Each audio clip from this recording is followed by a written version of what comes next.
il vit un bonheur sans tache, depuis de nombreuses années, dans les bras d'Alisson Paradis.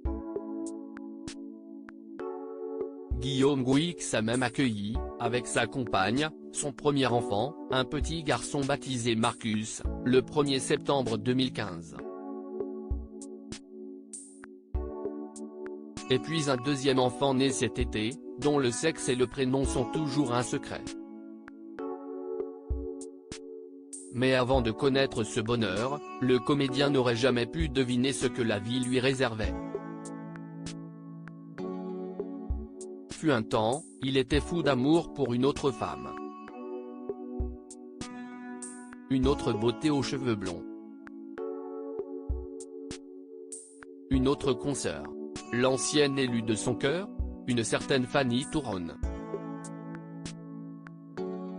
Aujourd'hui âgée de 38 ans, Fanny Touron est principalement connue pour le rôle de Camille, qu'elle a incarné dans la première saison de la série Kaboul Kitchen en 2012.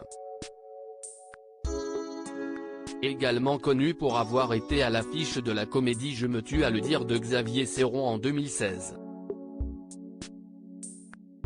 Française, d'origine russe, née à Paris, où elle a vécu jusqu'à ses 11 ans, Fanny Touron est devenue actrice en prenant ses premiers cours d'art dramatique au Conservatoire national de région de Nantes.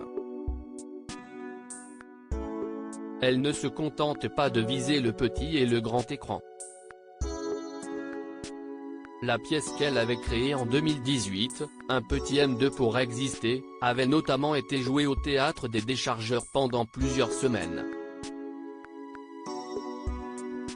Je pense que si est une bonne chose pour un acteur d'être discret sur sa vie privée pour avoir davantage de détails sur le côté privé de cette relation. Bon courage à vous. Si est bien simple, Guillaume Gouix a une sainte horreur des questions indiscrètes et il n'évoque quasiment jamais sa relation avec Alisson Paradis, encore moins celle qu'il a vécue avec Fanny Touron. Alors si vous vous aventurez à le questionner à propos de son fils Marcus, 7 ans, attention les yeux. Peut-être que ça vous intéresse, mais je n'ai pas envie de vous parler de mon bébé, expliquait-il de but en blanc au journal du dimanche. J'ai mis l'idée que ma vie m'appartient. Il y a plein d'autres choses à raconter. Et puis, au-delà d'une certaine pudeur, je pense que si est une bonne chose pour un acteur d'être discret sur sa vie privée. Le message est passé.